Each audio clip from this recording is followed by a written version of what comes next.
शीर्षक गोल्डीलॉक्स और तीन भालुओं का जादुई घर।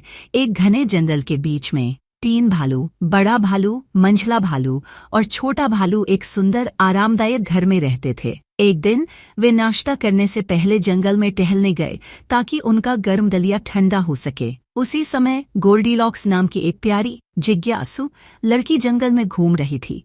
चलते चलते उसने एक छोटा सा सुंदर घर देखा। दरवाज़ा थोड़ा खुला हुआ था और उसकी जिज्ञासा उसे अंदर खींच लाई। घर के अंदर उसने तीन कटोरियां देखीं। वह बहुत भूखी थी तो उसने सबसे पहले बड़ी कटोरी में से दलिया चखा, लेकिन वह बहुत गर्म था।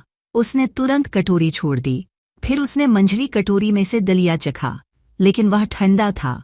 आखिरकार उसने छोटी कटोरी में से दलिया चखा और वह बिल्कुल सही था।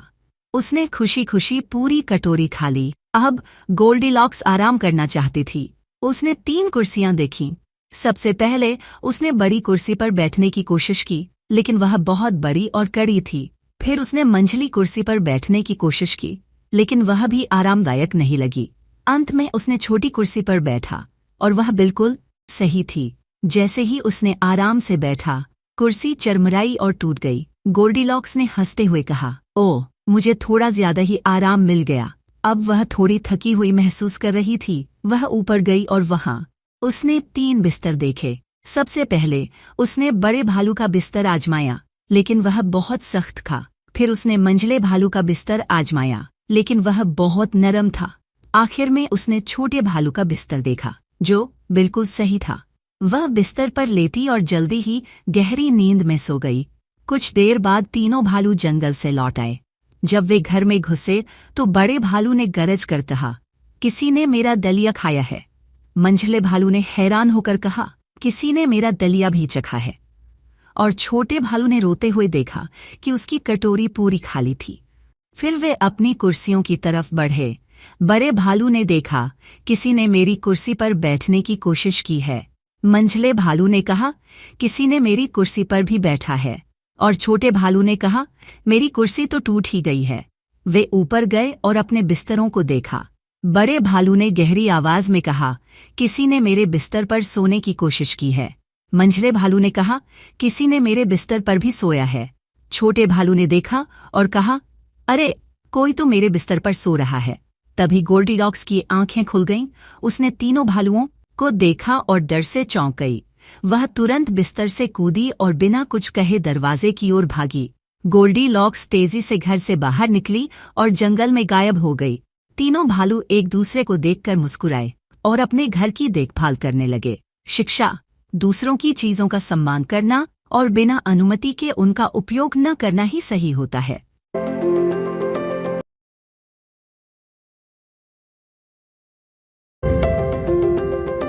शीर्षक जैक और जादुई सेम का पौधा कहानी। एक समय की बात है। एक छोटे से गांव में जैक नाम का एक गरीब लड़का अपनी मां के साथ रहता था। उनकी आर्थिक स्थिति बहुत खराब थी और खाने के लिए भी उनके पास कुछ नहीं था। एक दिन जैक की मां ने कहा कि अब उनके पास केवल एक ही रास्ता है, अपनी एकमात्र गाय को बेच देना। जैक गाय को लेकर बाजार जाने लगा, लेकिन रास्ते में उसकी मुलाकात एक बूढ़े व्यक्ति से हुई। उस व्यक्ति ने जैक से कहा कि वह इस गाय के बदले उसे कुछ जादुई सेम देगा, जो बहुत ही खास हैं। जैक ने सोचा कि ये कुछ अनोखा है और उसने गाय के बदले वे जादुई सेम ले लिए। जब जैक घर पहुंचा और अपनी मां को सेम दिखाए तो उसकी मां बहुत गुस्सा हो गई। उसे लगा कि जैक ने अपनी बेवकूफ़ी में उनकी आखिरी संपत्ति खो दी है। गुस्से में उसकी मां ने सेम को खिड़की से बाहर फेंक दिया और जैक को बिना खाए सोने भेज दिया। अगली सुबह जब जैक उठा तो उसने देखा कि रातों रात उन सेम से एक विशाल पौधा उग गया था, जो आसमान तक जा रहा था। उसकी उत्सुकता बढ़ गई और उसने बिना देरी किए उस पौधे पर चढ़ाई शुरू कर दी। जैक बहुत ऊपर चढ़ा और बादलों के ऊपर पहुंच गया। वहां उसे एक बड़ा महल दिखाई दिया, जो एक विशाल दैत्य का था। जैक ने साहस जुटाया और महल के अंदर चला गया। अंदर उसे चारों ओर सोने के ढेर, चमकते गहने और कीमती चीजें दिखीं। उसने एक सोने की थैली उठाई और जल्दी से पौधे के रास्ते नीचे अपने घर लौट आया। जब उसकी मां ने देखा कि जैक सचमुच सोने की थैली लेकर आया है, तो वह चकित रह गई। अगले दिन जैक ने फिर से उस पौधे पर चढ़ने का फैसला किया। इस बार उसने देखा कि महल में एक सुनहरी अंडे देने वाली मुर्गी भी। जैक ने जल्दी से उस मुर्गी को उठाया और वापस अपने घर आ गया। अब उनकी गरीबी धीरे धीरे दूर हो रही थी और वे दोनों खुशी से रहने लगे। फिर भी जैक का मन उस महल में जाने से नहीं रुका। तीसरी बार वह पौधे पर चढ़कर वापस महल पहुंचा और इस बार उसने एक जादुई बंसी देखी जो खुद ब खुद मधुर संगीत बजाती थी।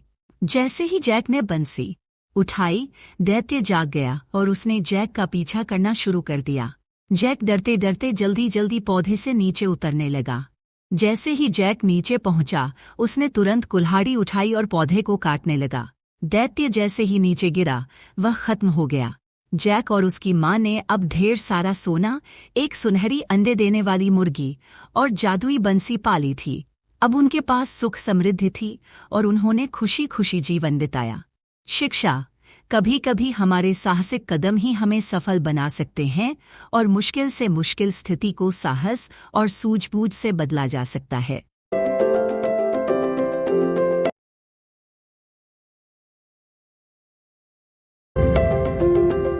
तीन छोटे पिग की कहानी।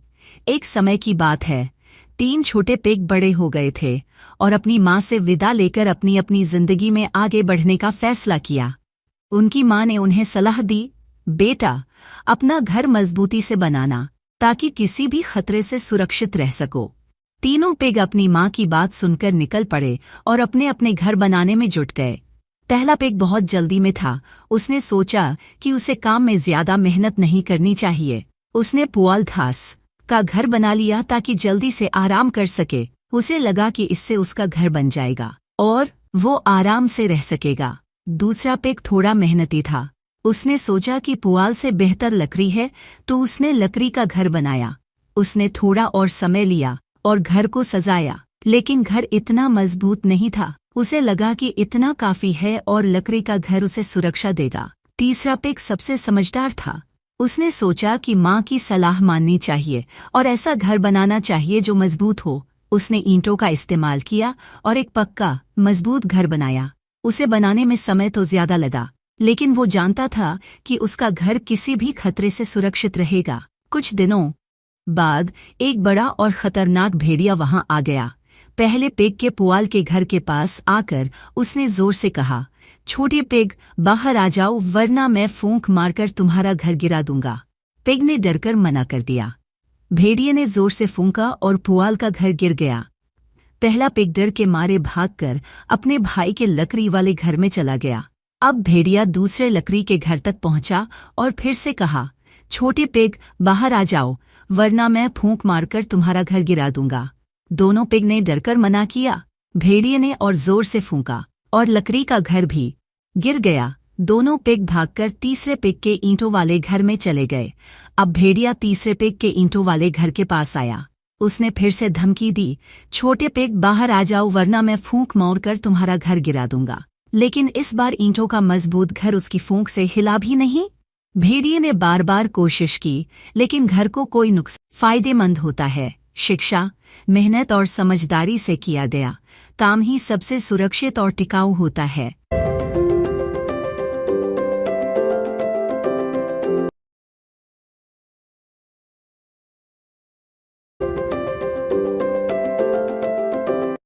शीर्षक: बदसूरत बत्तख का बच्चा और उसकी सुंदरता की खोज कहानी।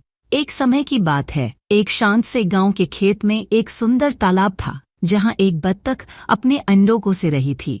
एक एक करके अंडे फूटने लगे और प्यारे छोटे पीले बत्तख के बच्चे बाहर आए। सभी बच्चे खूबसूरत और प्यारे थे, लेकिन आखिरी अंडा सबसे बड़ा था और जब वह टूटा तो उसमें से एक अजीब दिखने वाला भूरा और थोड़ा अनगढ़ बच्चा निकला। बाकी बत्तख के बच्चों से अलग दिखने के कारण सभी ने उसे बदसूरत कहकर बुलाना शुरू कर दिया। बेचारा बदसूरत बत्तख का बच्चा बहुत दुखी हो गया। खेत में रहने वाले जानवर उसका मजाक उड़ाते थे और उसके अपने भाई बहन भी उसे अलग महसूस कराते थे। हर दिन उसे अकेलापन महसूस होता और आखिरकार उसने वहां से भागने का निर्णय किया। जंगल में भटकते हुए उसने कई नई जगहें देखी, लेकिन हर जगह उसे कोई न कोई ताने मारता या उसे दूर कर देता। मौसम बदलते रहे और ठंड आ गई। सर्दी के दिनों में उसने अकेले ही समय बिताया, ठंड से कांपता और भूखा, लेकिन किसी तरह उसने खुद को जिंदा रखा। जब वसंत का मौसम आया और फूल खिलने लगे तो वह फिर से एक तालाब के पास पहुंचा, जहां उसे कुछ बेहद खूबसूरत सफेद हंस तैरते हुए दिखे। उसने सोचा कि वे कितने सुंदर हैं और उसे लगा कि काश वह भी उनके जैसा होता। जैसे ही वह पानी के पास पहुंचा और नीचे देखा, उसे अपनी परछाई में एक शानदार सफेद हंस दिखाई दिया। उसे अपनी आंखों पर यकीन नहीं हुआ। वह अब बदसूरत बत्तख का बच्चा नहीं था, वह तो एक सुंदर हंस में बदल चुका था। उसकी आंखों में खुशी के आंसू आ गए और उसे समझ आया कि वह हमेशा से हंस था, बस उसे खुद को पहचानने का समय चाहिए था। हंसों ने उसे खुशी खुशी समूह में शामिल कर लिया और वह अपने नए परिवार के साथ खुशी खुशी तालाब में तैरने लगा। अब वह अकेला नहीं था और उसे अपने असली रूप पर गर्व महसूस हुआ। शिक्षा: हमारी सच्ची सुंदरता समय के साथ प्रकट होती है और हमें खुद पर विश्वास रखना चाहिए। हमारी अनोखी विशेषताएं ही हमें खास बनाती है।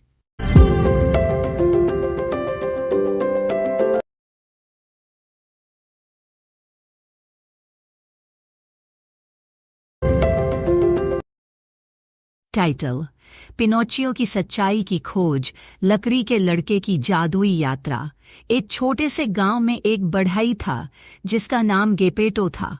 गेपेटो बहुत अकेला था, इसलिए उसने एक दिन लकड़ी से एक छोटे लड़के की मूर्ति बनाई। उसने उसका नाम पिनोचियो रखा। गेपेटो की दुआओं और प्यार के कारण एक जादुई परी ने पिनोचियो को जीवन दे दिया। पिनोचियो अब हिलडुल सकता था, बोल सकता था और असली लड़के की तरह व्यवहार कर सकता था, लेकिन वह पूरी तरह से इंसान नहीं था। परी ने उसे बताया, अगर तुम एक अच्छे लड़के बनोगे और सच्चाई बोलोगे तो तुम एक असली इंसान बन जाओगे, लेकिन याद रखना, अगर तुम झूठ बोलोगे तो तुम्हारी नाक लंबी हो जाएगी। पहले कुछ दिनों तक पिनोचियो बहुत खुश था, लेकिन जैसे ही वह बाहर की दुनिया में गया, उसने स्कूल छोड़ दिया और बुरे दोस्तों के साथ खेलने लगा। उसे पढ़ाई करने में दिलचस्पी नहीं थी और जल्द ही उसने पहला झूठ बोल दिया। अचानक उसकी नाक थोड़ी लंबी हो गई। उसे यह अजीब लगा, लेकिन उसने इसे नजरअंदाज कर दिया। एक दिन पिनोचियो ने गेपेटो से कहा कि वह स्कूल जा रहा है, लेकिन वह झूठ बोलकर मेला देखने चला गया। जैसे ही उसने यह झूठ बोला, उसकी नाक और भी लंबी हो गई। पिनोचियो को समझ में नहीं आ रहा था कि यह क्यों हो रहा है, लेकिन फिर भी उसने झूठ बोलना बंद नहीं किया। हर झूठ के साथ उसकी नाक बढ़ती ही जा रही थी और वह गांव के लोगों के बीच मजाक का पात्र बन गया। अंत में पिनोचियो को एहसास हुआ कि झूठ बोलने से उसे केवल शर्मिंदगी ही मिली है। वह बहुत उदास हो गया और अकेले में रोने लगा। तभी जादुई परी फिर से प्रकट हुई और पिनोचियो से कहा, यदि तुम वास्तव में बदलना चाहते हो तो तुम्हें अपने झूठों को सुधारना होगा और हमेशा सच्चाई बोलनी होगी। पिनोचियो ने आंसुओं भरी आंखों से वादा किया कि वह अब कभी झूठ नहीं बोलेगा और एक अच्छा लड़का बनेगा। वह स्कूल गया, मेहनत से पढ़ाई की और गेपेटो की देखभाल करने लगा। धीरे धीरे उसकी नाक फिर से सामान्य हो गई। एक दिन परी फिर से आई और उसने कहा, तुम्हारे सच्चे प्रयासों और ईमानदारी ने मुझे प्रभावित किया है। अब तुम एक असली इंसान बनने के लिए तैयार हो। और एक चमकती हुई रोशनी के साथ पिनोचियो एक सच्चा लड़का बन गया। पिनोचियो और गेपेटो दोनों खुशी खुशी रहने लगे। पिनोचियो ने सीखा कि ईमानदारी और सच्चाई ही एक असली इंसान होने की पहचान है। मॉरल: सच्चाई ही सबसे बड़ी ताकत है। झूठ बोलने से केवल कठिनाइयां आती हैं, जबकि सच्चाई एक इंसान को उसकी असली पहचान दिलाती है।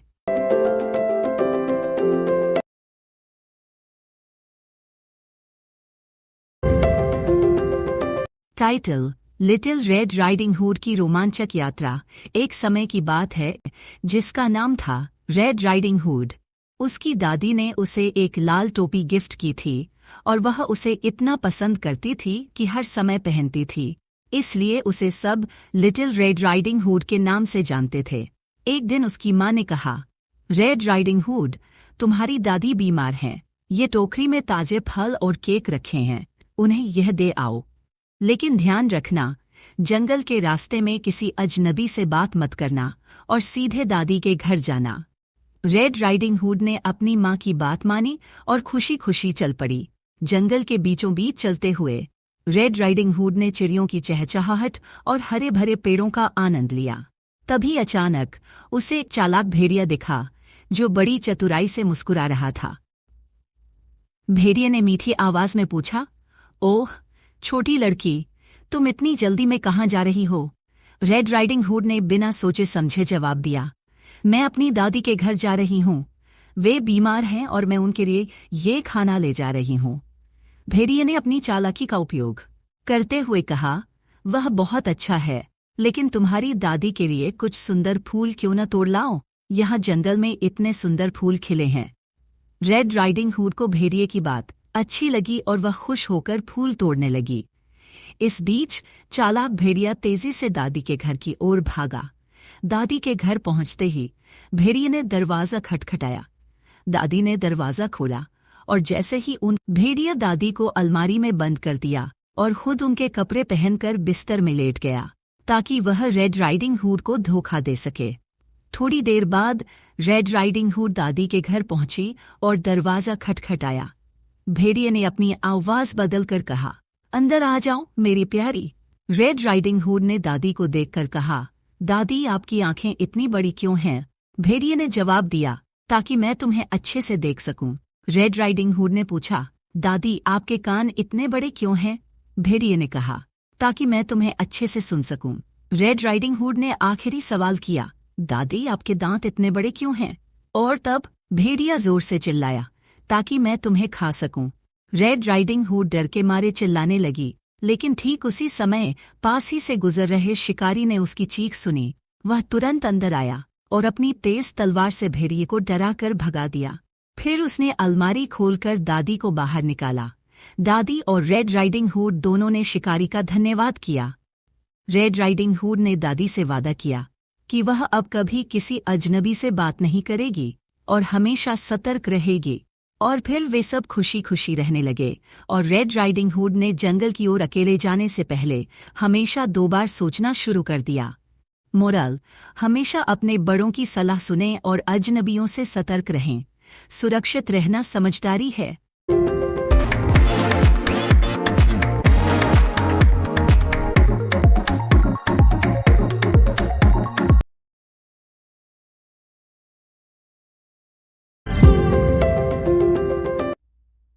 सिंह और चूहे की कहानी। एक दिन एक शेर गहरी नींद में सो रहा था। अचानक एक चूहा उसके शरीर पर दौड़ने लगा। शेर की नींद टूट गई और उसने चूहे को पकड़ लिया। शेर ने गुस्से से कहा, तुम्हारी यह मजाक मेरी नींद में खलल डाल रही है। मैं तुम्हें दंडित करूंगा। चूहा डर के मारे कांपते हुए बोला, कृपया मुझे मत मारो। मैं बहुत छोटा हूं, लेकिन एक दिन मैं तुम्हारी मदद कर सकता हूं। शेर ने हंसते हुए चूहे को छोड़ दिया और कहा, तुम्हारी मदद? हाँ हाँ, यह असंभव है, लेकिन चलो, अब तुम्हें छोड़ देता हूं। कुछ दिन बाद शेर एक जाल में फंस गया। उसने बार बार शेर की मदद करने की कोशिश की, लेकिन उसकी मदद नहीं हो पा रही थी। तभी चूहा वहां आया। उसने अपनी तेज दांतों से जाल को कुतरना शुरू किया और थोड़ी ही देर में शेर को आजाद कर दिया।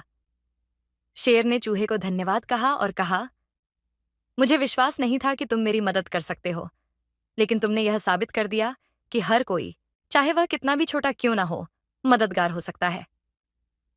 चूहे ने मुस्कुराते हुए जवाब दिया, मैंने तुम्हें दिखाया कि सच्ची दोस्ती और मदद का कोई आकार नहीं होता। हम सब एक दूसरे के लिए महत्वपूर्ण हैं। सीख, कभी भी किसी को उसकी छोटी या बड़ी भूमिका की वजह से कम मत समझो, क्योंकि हर किसी में अपनी खासियत होती है।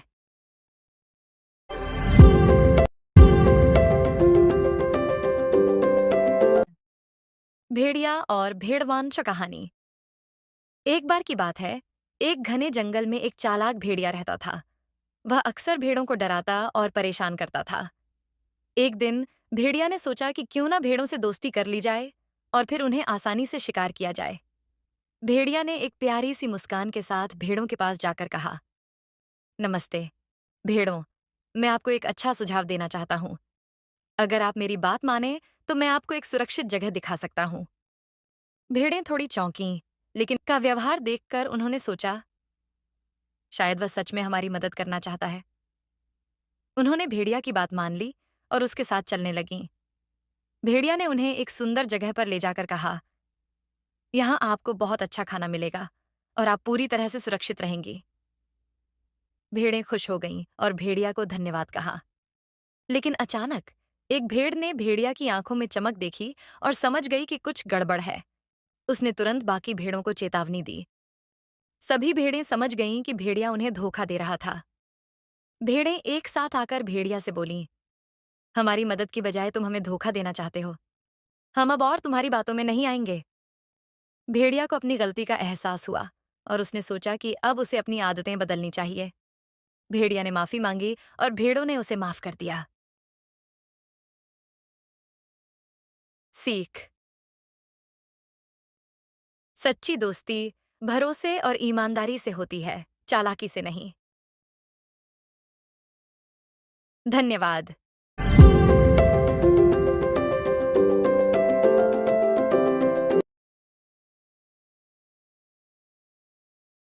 कहानी झूठा लड़का और भेड़िया। एक बार की बात है, एक गांव में एक चरवाहा लड़का रहता था।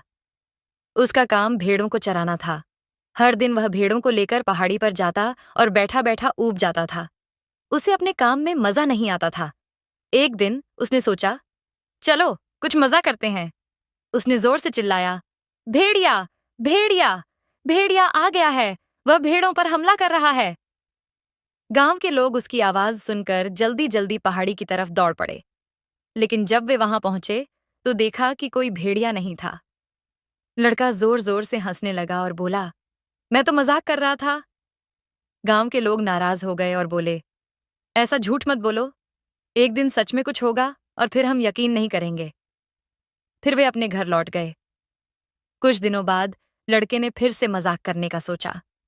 उसने फिर चिल्लाया, भेड़िया भेड़िया जल्दी आओ, भेड़िया आ गया है। गांव वाले फिर से दौड़े, लेकिन जब वे पहाड़ी पर पहुंचे तो फिर से कोई भेड़िया नहीं था। लड़का हंसते हुए बोला, फिर से मैंने आपको मूर्ख बना दिया। अब गांव वाले बहुत गुस्से में थे और बोले, अब हम तुम्हारी बात पर भरोसा नहीं करेंगे। और वे वापस चले गए। एक दिन सच में एक भेड़िया आ गया। भेड़िया भेड़ों पर हमला करने लगा। लड़का डर गया और जोर से चिल्लाने लगा, भेड़िया भेड़िया कोई बचाओ, भेड़िया सच में आ गया है। लेकिन इस बार गांव के लोग नहीं आए। उन्हें लगा कि लड़का फिर से झूठ बोल रहा है। भेड़िया ने सभी भेड़ों को मार दिया और लड़का कुछ नहीं कर सका। अब लड़के को अपनी गलती का एहसास हुआ। उसने सोचा, क्योंकि मैंने पहले झूठ बोला, अब जब मुझे सच में मदद चाहिए, कोई मेरी बात पर विश्वास नहीं कर रहा। नैतिक शिक्षा। हमेशा सच बोलो, नहीं तो लोग तुम्हारे सच पर भी भरोसा नहीं करेंगे। कहानी से सीख। ये कहानी बच्चों के लिए आसान और सरल हिंदी में है, जिससे वे झूठ बोलने के नुकसान को समझ सकें।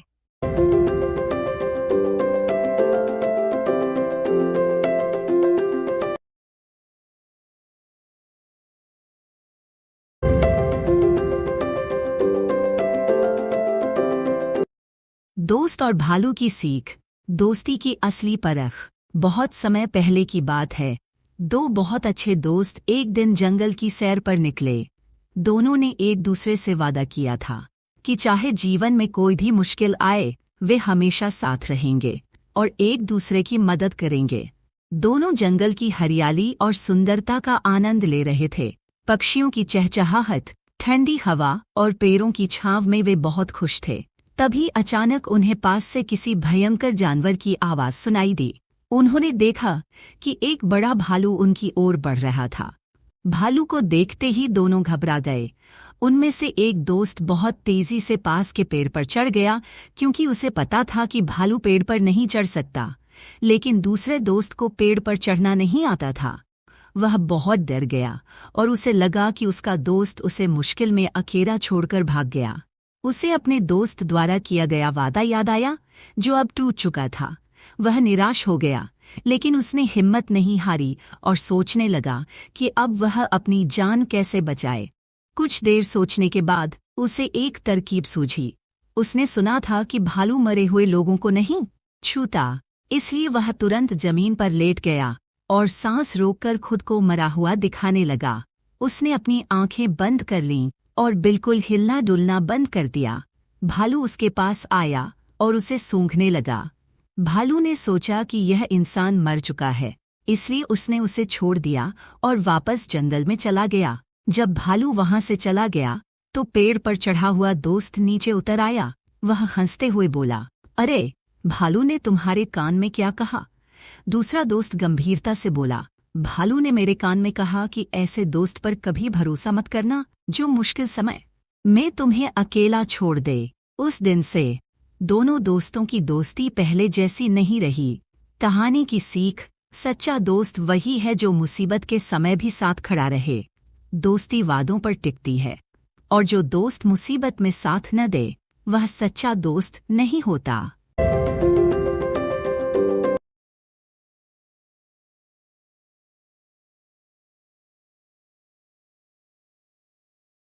शीर्षक: हवा और सूरज की ताकत की परीक्षा। एक बार हवा और सूरज में इस बात को लेकर बहस हो गई कि उनमें से कौन अधिक शक्तिशाली है। दोनों को अपनी अपनी ताकत पर बड़ा गर्व था। अंततः उन्होंने एक प्रतियोगिता करने का निर्णय लिया ताकि यह साबित हो सके कि कौन अधिक बलशाली है। तभी उनकी नजर एक राहगीर पर पड़ी जो रास्ते पर चलते हुए एक मोटी चादर ओढ़े हुए था। हवा और सूरज ने तय किया कि जो भी उस राहगीर की चादर उतरवा देगा वही विजेता होगा। सबसे पहले हवा ने अपनी ताकत आजमाई। उसने पूरी शक्ति से जोर जोर से बहना शुरू किया। जैसे ही हवा तेज हुई, राहगीर ने अपनी चादर को और कसकर पकड़ लिया ताकि वह उड़ न जाए। हवा जितनी जोर से चलती, राहगीर उतनी ही मजबूती से अपनी चादर को लपेटता गया। आखिरकार हवा ने हार मान ली क्योंकि राहगीर ने अपनी चादर को छोड़ने से साफ इनकार कर दिया। अब सूरज की बारी थी। सूरज ने धीरे धीरे अपनी गर्मी बढ़ानी शुरू की। उसकी मुलायम किरणें राहगीर के ऊपर पड़ने लगीं। कुछ समय बाद राहगीर को गर्मी महसूस होने लगी। सूरज की तपिश बढ़ती गई और राहगीर को इतना गर्म लगा कि उसने चादर को ढीला कर दिया। अंततः सूरज की तपिश से परेशान होकर उसने अपनी चादर पूरी तरह से उतार दी। इस प्रकार सूरज ने सिद्ध कर दिया कि नरमी और सहनशीलता की ताकत अक्सर कठोरता और जबरदस्ती से कहीं अधिक प्रभावी होती है। शिक्षा: नरमी और स्नेह से वह काम हो सकता है जो कठोरता और बल से नहीं हो सकता।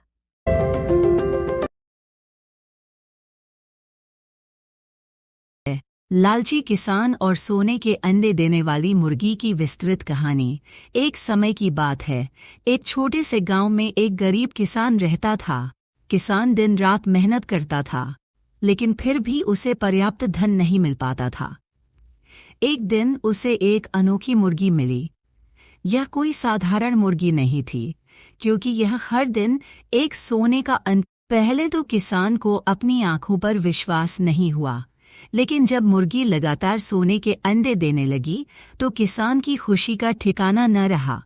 अब किसान हर दिन सोने का अंडा बेचता और धीरे धीरे अमीर होता जा रहा था। गांव के लोग उसकी किस्मत पर हैरान थे, लेकिन जैसे जैसे उसका धन बढ़ने लगा, किसान का लालच भी बढ़ने लगा। वह सोचने लगा, अगर ये मुर्गी रोज एक अंडा दे सकती है तो इसके पेट में कितने सारे सोने के अंडे होंगे। अगर मैं इसे काटकर सारे अंडे एक ही बार में निकाल लूं तो मैं बहुत अमीर हो जाऊंगा और मुझे रोज इंतजार भी नहीं करना पड़ेगा। ये विचार किसान के मन में बार बार आने लगा और एक दिन उसने अपने लालच के आगे हार मान ली। उसने सोचा, आज ही इस मुर्गी को काटकर देखता हूँ। किसान ने मुर्गी को पकड़ा और उसे मार दिया। जब उसने मुर्गी का पेट चीर कर देखा तो उसकी आंखों के सामने अंधेरा छा गया। मुर्गी के पेट में एक भी अंडा नहीं था। किसान बहुत पछताया, लेकिन अब कुछ नहीं हो सकता था।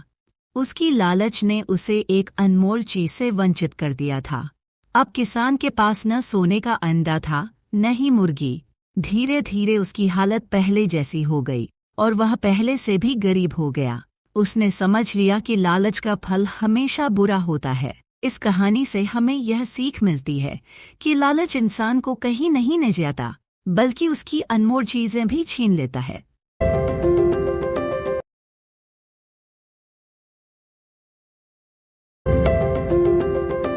ये कहानी बुद्धिमान लकड़हारा की है। एक बार की बात है, एक छोटे से गांव में एक गरीब, मेहनती और ईमानदार लकड़हारा रहता था। वह रोज सुबह जंगल में जाकर लकड़ी काटता और शाम को उन्हें बेचकर अपने परिवार का गुजारा करता। एक दिन जब वह नदी के किनारे पेड़ काट रहा था, तभी अचानक उसकी कुल्हाड़ी हाथ से छूटकर गहरी नदी में गिर गई। लकड़हारा बहुत परेशान हो गया, क्योंकि उसकी कुल्हाड़ी बहुत साधारण और पुरानी थी, लेकिन उसी से वह अपने परिवार का पेट पालता था।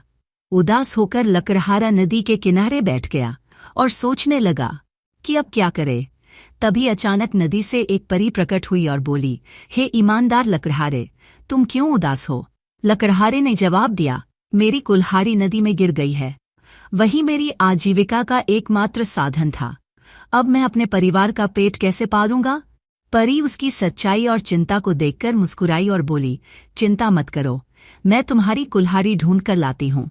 परी ने नदी में डुबकी लगाई और कुछ ही देर में वह सोने की कुल्हाड़ी लेकर ऊपर आई। उसने लकड़हारे से पूछा, क्या यह तुम्हारी कुल्हाड़ी है? लकड़हारे ने सिर हिलाकर कहा, नहीं, यह मेरी कुल्हाड़ी नहीं है। फिर परी ने दूसरी बार नदी में डुबकी लगाई और चांदी की कुल्हाड़ी लेकर आई। उसने फिर पूछा, क्या यह तुम्हारी कुल्हाड़ी है? लकड़हारे ने फिर सिर हिलाया और कहा, नहीं, यह भी मेरी कुल्हाड़ी नहीं है। तीसरी बार परी ने साधारण लोहे की कुल्हाड़ी निकाली और लकड़हारे से पूछा, क्या यह तुम्हारी कुल्हाड़ी है? लकड़हारा खुश होकर बोला, हाँ, यही मेरी कुल्हाड़ी है।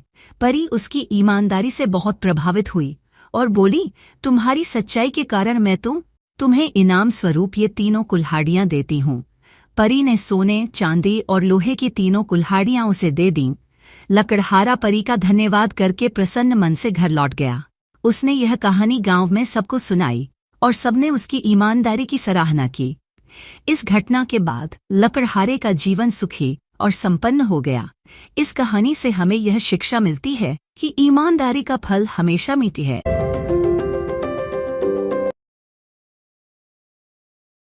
चींटी और एक आलसी टिड्डा रहते थे। गर्मियों के दिन थे। दिन भर चींटी अपनी काम में जुटी रहती, अनाज और खाना इकट्ठा करती। उसकी मेहनत देखकर टिड्डा अक्सर हंसता था। एक दिन टिड्डा ने देखा कि चींटी बेतहाशा काम कर रही है। वह उसके पास गया और बोला, चींटी भाभी, तुम हमेशा काम में क्यों लगी रहती हो? देखो, आज मौसम कितना सुहावना है। चलो, गाते हैं और नाचते हैं। चींटी ने उसे समझाने की कोशिश की। टिड्डा, सर्दी आने वाली है, हमें अपने लिए खाना इकट्ठा करना चाहिए। लेकिन टिड्डा ने उसकी बात नहीं मानी और मौज में रह गया। जैसे जैसे गर्मियां बीतने लगीं, चींटी ने अपने लिए बहुत सारा खाना इकट्ठा कर लिया। वह अपने घर में आराम से बैठकर सर्दी का इंतजार करने लगी। दूसरी ओर टिड्डा मस्ती में अपने गीत गाता रहा, बिना किसी चिंता के। फिर अचानक सर्दी का मौसम आ गया। ठंड ने जंगल को अपनी चादर में लपेट लिया। टिड्डा अब ठंड से कांप रहा था और खाने की तलाश में इधर उधर दौड़ रहा था। कुछ दिनों बाद भूख और ठंड से परेशान होकर टिड्डा चींटी के पास गया। उसने दरवाजा खटखटाया और कहा, चींटी भाभी, मुझे बहुत भूख लगी है, क्या आप मुझे थोड़ा खाना दे सकती हैं? चींटी ने उसे दरवाजा खोला और कहा, मैंने तुम्हें पहले ही चेताया था, लेकिन तुम मेरी बातों पर ध्यान नहीं देते। मैं तुम्हें खाना दे सकती हूँ, लेकिन तुम्हें यह समझना होगा कि मेहनत जरूरी है। टिड्डा शर्मिंदा होकर बोला, मुझे माफ कर दो, मैंने गलती की। मैं अब समझ गया हूं कि आलस्य का क्या परिणाम होता है। चींटी ने टिड्डे को थोड़ा खाना दिया और कहा, सीख लो, सर्दी के मौसम में आराम से बैठने से कुछ नहीं होगा, मेहनत करना जरूरी है। टिड्डा ने आश्वासन दिया कि वह अगली बार मेहनत करेगा और अपने काम में लापरवाह नहीं होगा। दाई नैतिक। मेहनत का फल मीठा होता है। जो मेहनत करते हैं वही सफलता प्राप्त करते हैं।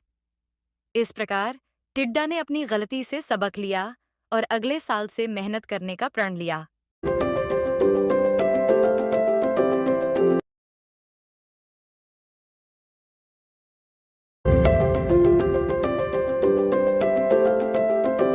चींटी और कबूतर की दोस्ती। एक बार की बात है, एक गर्मी के दिन एक छोटी चींटी पानी की तलाश में इधर-उधर भटक रही थी। चलते-चलते उसे एक धारा मिली और प्यास से बेहाल चींटी पानी पीने के लिए धारा के किनारे गई। लेकिन पानी पीते समय अचानक उसका पैर फिसल गया और वह धारा में गिर गई। बहाव तेज था और चींटी को तैरना नहीं आता था। वह खुद को बचाने की बहुत कोशिश कर रही थी, लेकिन हर बार पानी उसे बहा ले जा रहा था। तभी पास के एक पेड़ पर बैठा एक कबूतर चींटी को पानी में डूबता हुआ देख रहा था। कबूतर ने तुरंत एक पत्ता तोड़ा और उसे पानी में चींटी के पास गिरा दिया। चींटी ने बड़ी मुश्किल से खुद को उस पत्ते पर चढ़ाया और पत्ता धीरे-धीरे बहते हुए किनारे पर आ गया। चींटी बच गई और उसने कबूतर को धन्यवाद कहा। कुछ दिनों बाद वही चींटी जंगल में घूम रही थी। तभी उसने देखा कि एक शिकारी पेड़ के पास जाल बिछा रहा है, जहां कबूतर बैठा था। शिकारी कबूतर को पकड़ने के लिए तैयार था। चींटी ने यह देखा और तुरंत शिकारी के पैर पर चढ़ गई। उसने शिकारी को जोर से काट लिया।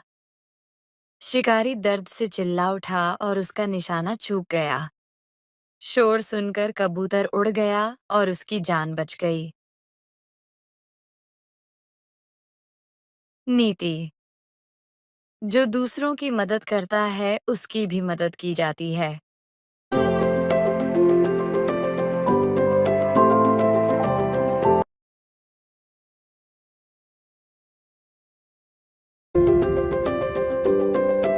बिन्नी और टोनी की दौड़। हार का सबक। एक बार की बात है, एक छोटा सा खरगोश जिसका नाम था बिन्नी जंगल में खुशी-खुशी कूदता हुआ घूम रहा था। वह हमेशा तेज दौड़ता और कहता, मैं सबसे तेज हूँ, कोई मुझे हरा नहीं सकता। जंगल में एक कछुआ जिसका नाम था टोनी रहता था, जो बहुत धीमा चलता था। बिन्नी ने टोनी को देखकर हंसते हुए कहा, तुम इतने धीमे चलते हो, तुम्हें तो जीतने का सपना भी नहीं देखना चाहिए। टोनी मुस्कुराया और बोला, अगर तुम चाहो तो हम दौड़ लगा सकते हैं, देखते हैं कौन जीतता है। बिन्नी ने सोचा, अरे ये तो बड़ा मजेदार होगा, मैं तो आराम से जीत जाऊंगा। तो उन्होंने दौड़ की शुरुआत की। जैसे ही दौड़ शुरू हुई, बिन्नी तेजी से दौड़ने लगा और कुछ ही समय में बहुत आगे निकल गया। वह सोचने लगा, टोनी तो बहुत पीछे है, क्यों ना थोड़ा आराम कर लूं। वह एक पेड़ के नीचे आराम से सो गया। उधर टोनी धीरे-धीरे बिना रुके अपनी चाल में आगे बढ़ता रहा। वह जानता था कि वह तेज नहीं है, लेकिन उसने हार नहीं मानी। वह चलता गया और चलता गया। जब बिन्नी जागा तो उसने देखा कि टोनी फिनिश लाइन के बहुत पास पहुंच चुका है। बिन्नी ने जल्दी से दौड़ लगाई, लेकिन तब तक बहुत देर हो चुकी थी। टोनी ने फिनिश लाइन को पार कर लिया और बिन्नी को देखे बिना ही जीत का आनंद लिया।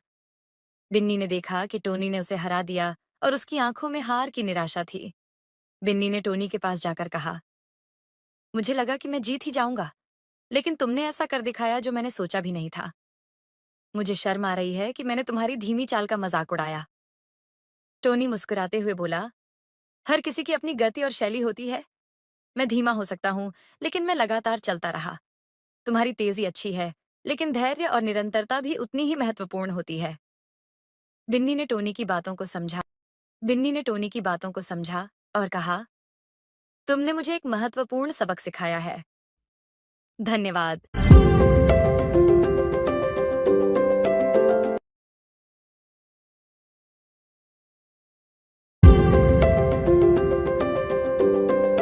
शीर्षक: सोने के अंडे देने वाली हंस। एक समय की बात है, एक गरीब किसान एक छोटे से गांव में रहता था। वह बहुत मेहनती था, लेकिन उसकी गरीबी उसका पीछा नहीं छोड़ रही थी। एक दिन उसे एक अद्भुत हंस मिली। यह कोई साधारण हंस नहीं थी, बल्कि हर दिन एक सोने का अंडा देती थी। किसान को अपनी किस्मत पर विश्वास नहीं हुआ। उसने सोने का अंडा बाजार में बेचा और उसे बहुत अच्छे पैसे मिले। किसान हर दिन हंस से एक सोने का अंडा लेता, उसे बेचता और धीरे-धीरे उसकी गरीबी दूर होने लगी। कुछ ही समय में किसान अमीर बनने लगा। लेकिन जैसे-जैसे उसकी संपत्ति बढ़ी, उसकी लालच भी बढ़ती गई। उसने सोचा, अगर हंस रोज एक सोने का अंडा देती है तो इसके पेट में जरूर बहुत सारे अंडे होंगे। अगर मैं इसे मारकर सारे अंडे एक साथ निकाल लूं तो मैं तुरंत अमीर हो जाऊंगा। लालच में आकर किसान ने हंस को मारने का निश्चय किया। उसने हंस को पकड़ा और उसका पेट चीर डाला, लेकिन उसके पेट में उसे एक भी सोने का अंडा नहीं मिला। किसान को अपनी गलती का एहसास हुआ, लेकिन अब बहुत देर हो चुकी थी। हंस मर चुकी थी और अब न तो किसान को सोने का अंडा मिल रहा था, न ही उसकी अमीरी बची। अब किसान पहले से भी ज्यादा गरीब हो गया था, क्योंकि उसकी लालच ने उसकी सारी संपत्ति छीन ली थी। शिक्षा। लालच बुरी बला है। हमें हमेशा संतोषी रहना चाहिए, वरना हाथ में आई चीज भी खो सकते हैं।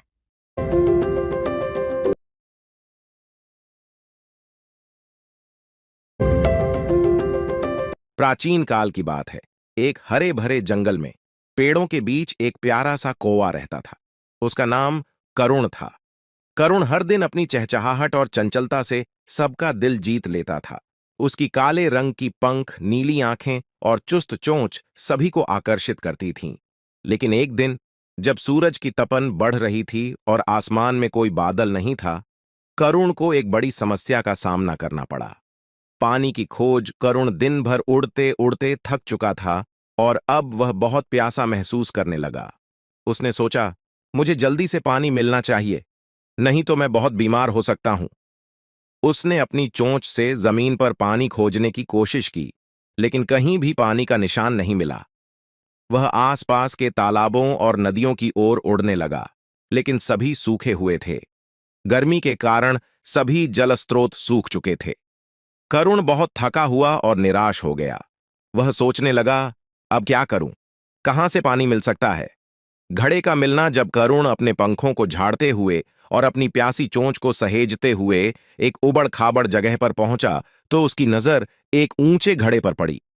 घड़ा पुराना और घिसा-पिटा था, लेकिन उसके अंदर थोड़ी सी पानी की चमक दिखाई दे रही थी। करुण ने खुशी से चोंच से घड़े की ओर झांकते हुए देखा कि उसमें बहुत कम पानी था। वह घड़े के पास गया और देखा कि घड़े का मुंह बहुत ऊंचा था, जिससे वह पानी तक आसानी से नहीं पहुंच पा रहा था। उसने अपनी चोंच से पानी निकालने की बहुत कोशिश की, लेकिन सफल नहीं हुआ।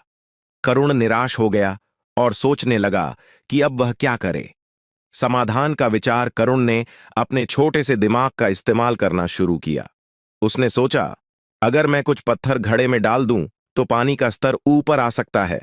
उसे यह विचार बहुत अच्छा लगा और उसने आसपास देखना। उसने कई छोटे छोटे पत्थर ढूंढे और एक एक करके घड़े में डालने लगा। जैसे जैसे पत्थर घड़े में डाले जाते गए, पानी धीरे धीरे ऊपर आने लगा। करुण ने देखा कि पानी का स्तर बढ़ रहा है और उसकी उम्मीदें और भी बढ़ गईं। पानी का मिलना। अंततः जब पानी का स्तर इतना बढ़ गया कि करुण आसानी से अपनी चोंच डाल सकता था, वह बहुत खुश हो गया। उसने अपनी प्यारी चोंच से पानी पिया और अपनी प्यास बुझाई। उसके चेहरे पर एक बड़ी सी मुस्कान थी और उसने सोचा, मेहनत और धैर्य से सभी समस्याओं का समाधान निकाला जा सकता है। कहानी की सीख। करुण ने समझा कि केवल अपनी समस्या को समझना ही काफी नहीं है, बल्कि उसके समाधान के लिए एक सही योजना बनाना भी जरूरी है। उसने अपनी मेहनत और सोच समझ से अपनी प्यास बुझाई और एक महत्वपूर्ण सबक सीखा कि संकट के समय धैर्य और होशियारी सबसे बड़ा साधन होते हैं। जब करुण पानी पीकर ताजगी महसूस करता है, तो वह अपने घर की ओर उड़ता है, खुश एक हरे और भरे जंगल संतुष्ट। में एक मेहनती उसकी यह चींटी और एक कहानी आलसी आज टिड्डा भी रहते हमें थे। सिखाती है कि गर्मियों के मुश्किल दिन थे। समय में हमें दिन भर अपने चींटी दिमाग अपनी का काम में जुटी उपयोग रहती, करना चाहिए अनाज और और खाना धैर्य इकट्ठा रखना करती। चाहिए। उसकी मेहनत देखकर समाप्ति। इस टिड्डा कहानी अक्सर से हंसता था। हमें यह एक सीखने दिन को टिड्डा मिलता ने है देखा कि कि चींटी कठिन बेतहाशा परिस्थितियों में काम कर हमें रही है। निराश नहीं होना वह उसके चाहिए, पास गया और बल्कि बोला, ठान लेना चाहिए चींटी कि हम भाभी, अपनी तुम समस्याओं हमेशा का काम में क्यों लगी समाधान रहती हो? खोज लेंगे। देखो, चाहे आज कितनी मौसम भी कितना कठिनाई हो, सुहावना है। सही चलो, सोच और गाते हैं और योजना से नाचते हैं। हम किसी भी समस्या को चींटी ने हल उसे कर सकते समझाने की हैं। कोशिश की। धन्यवाद। टिड्डा, सर्दी आने वाली है, हमें अपने लिए खाना इकट्ठा करना चाहिए। लेकिन टिड्डा ने उसकी बात नहीं मानी और मौज में रह गया। जैसे जैसे गर्मियां बीतने लगीं, चींटी ने अपने लिए बहुत सारा खाना इकट्ठा कर लिया। वह अपने घर में आराम से बैठकर सर्दी का इंतजार करने लगी। दूसरी ओर टिड्डा मस्ती में अपने गीत गाता रहा, बिना किसी चिंता के। फिर अचानक सर्दी का मौसम आ गया। ठंड ने जंगल को अपनी चादर में लपेट लिया। टिड्डा अब ठंड से कांप रहा था और खाने की तलाश में इधर-उधर दौड़ रहा था। कुछ दिनों बाद भूख और ठंड से परेशान होकर टिड्डा चींटी के पास गया। उसने दरवाजा खटखटाया और कहा, चींटी भाभी, मुझे बहुत भूख लगी है। क्या आप मुझे थोड़ा खाना दे सकती हैं? चींटी ने उसे दरवाजा खोला और कहा, मैंने तुम्हें पहले ही चेताया था, लेकिन तुम मेरी बातों पर ध्यान नहीं देते। मैं तुम्हें खाना दे सकती हूँ, लेकिन तुम्हें यह समझना होगा कि मेहनत जरूरी है। टिड्डा शर्मिंदा होकर बोला, मुझे माफ कर दो, मैंने गलती की। मैं अब समझ गया हूं कि आलस्य का क्या परिणाम होता है। चींटी ने टिड्डे को थोड़ा खाना दिया और कहा, सीख लो, सर्दी के मौसम में आराम से बैठने से कुछ नहीं होगा। मेहनत करना जरूरी है। टिड्डा ने आश्वासन दिया कि वह अगली बार मेहनत करेगा और अपने काम में लापरवाह नहीं होगा। दाई नैतिक। मेहनत का फल मीठा होता है। जो मेहनत करते हैं वही सफलता प्राप्त करते हैं। इस प्रकार टिड्डा ने अपनी गलती से सबक लिया और अगले साल से मेहनत करने का प्रण लिया।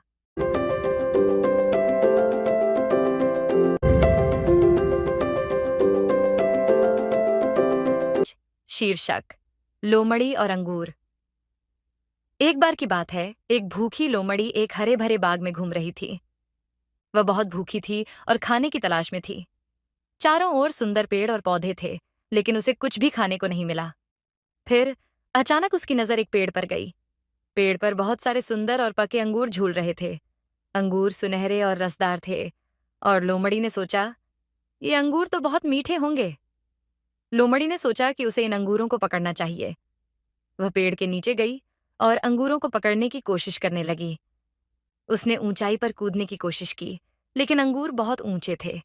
लोमड़ी ने बहुत मेहनत की। वह बार बार कूदती रही, लेकिन हर बार अंगूर उसके पहुंच से दूर रहते।